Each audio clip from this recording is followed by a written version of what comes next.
would do a little bit more crate work with Justice today. See if she will offer me going in and out of her crate.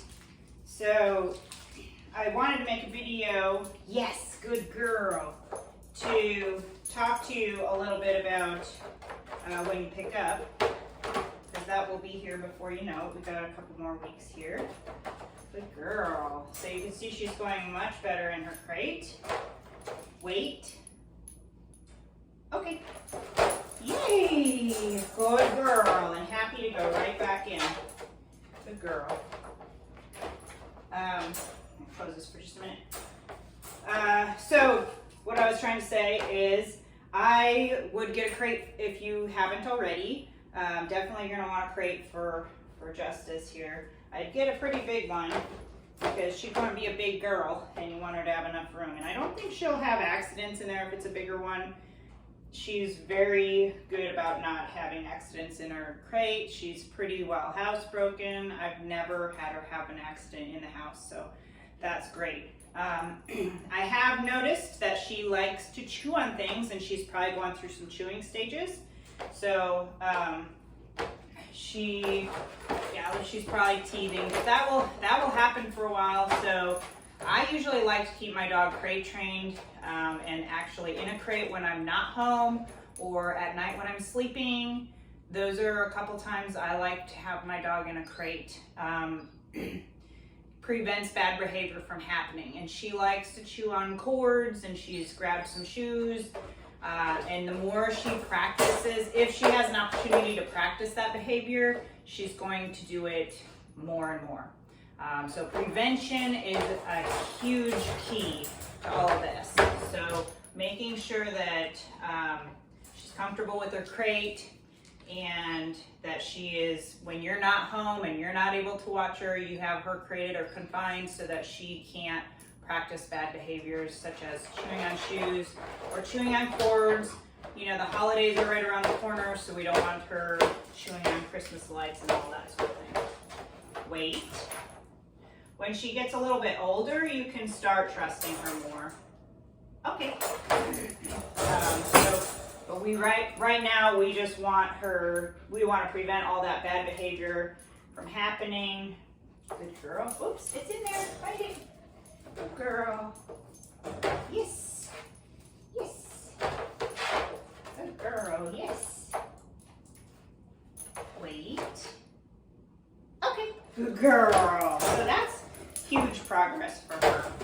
So I might start adding a command. She's like, I like this game. Okay. Good girl. Kennel up. Yes. So there I said kennel up. Waited for her to do the behavior. She's in there. She knows not to cross this boundary unless I release her. If she tries to, I just close this door. Okay. Good girl. Very good girl. So if you haven't already purchased a crate, get a big crate, get it set up. It's up to you where you want to put it. As you can see, I have kennels. This is my bedroom. I have kennels in my bedroom. I like to have them close by my side. Yes, good girl. Okay. Kennel up. Yes. Good job. Good job.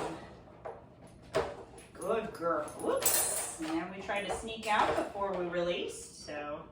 Okay. She's definitely learned a ton. I mean, we've, what, 2 weeks? She's going in there real nice. Real nice. Good girl. So, if you haven't already purchased a crate, I don't put any, I don't put any toys or I shouldn't say that. I put toys in there. I don't put any blankets in there or anything like that. I don't know if she would chew that stuff up, so I haven't done it. You could certainly try, see how she does with that. But I have some bones in her crate. This is actually a different crate. I have crates everywhere. But in her crate, I have bones and toys so that she can chew on something while she's in there. I also feed her a lot in her crate, so she has been building value for her crate. So, yeah, if you haven't already, get a crate. I would highly recommend keeping her in that crate when you're gone or at night when you're you're sleeping. I do not recommend allowing the dog to sleep in bed with you, especially when they're young. That's going to create a really strong bond, which is okay, but it's really hard to break that bond. Then she's going to become a little bit more protective of you, which they're obviously bred for, and I think that's something she's just naturally going to do, but you don't want it to become a problem. So I do not recommend her sleeping with you. Have her in a crate confined when you're not home, or when you're at night when you're sleeping. So we have a very active lifestyle. What are you doing? Did I have a piece of cheese on me? I have a very active lifestyle, so she gets a lot of exercise, so she will have a little bit of adjustment when she goes home. It's important that you remember that she is a high energy dog, so she is going to need some exercise. So in the morning when we get up, we do about a 1.5 mile walk.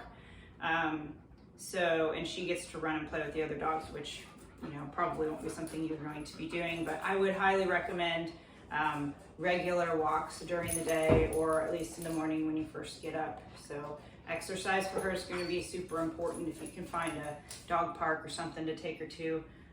The other thing that I would probably recommend, if you can, go to, if you can find a training facility close by and do a basic obedience class. She's young enough that I think that would be super beneficial for both of you, so that you can bond with her and she can start learning your body language a little bit better.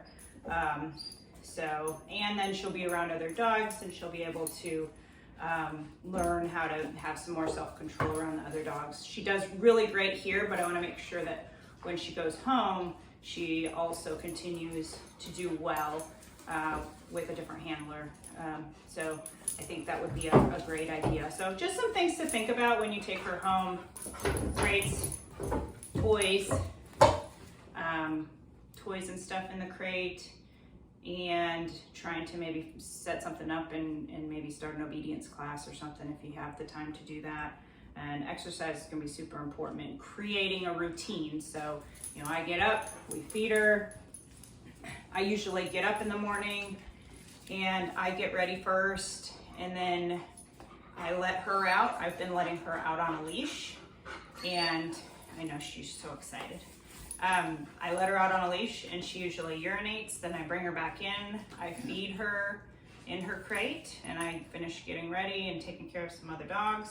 And then we go out and we go for a walk. I usually start her on a leash if I can, so that I can get her to defecate on leash, because I know that's going to be a big deal for you.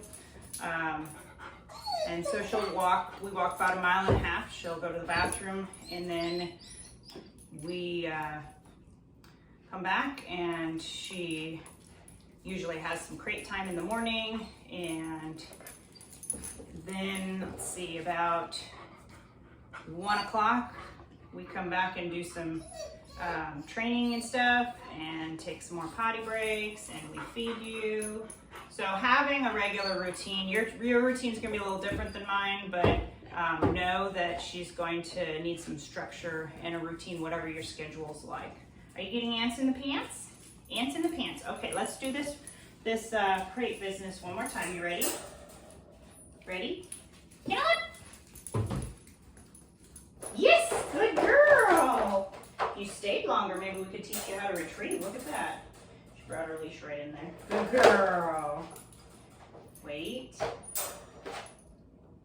Okay.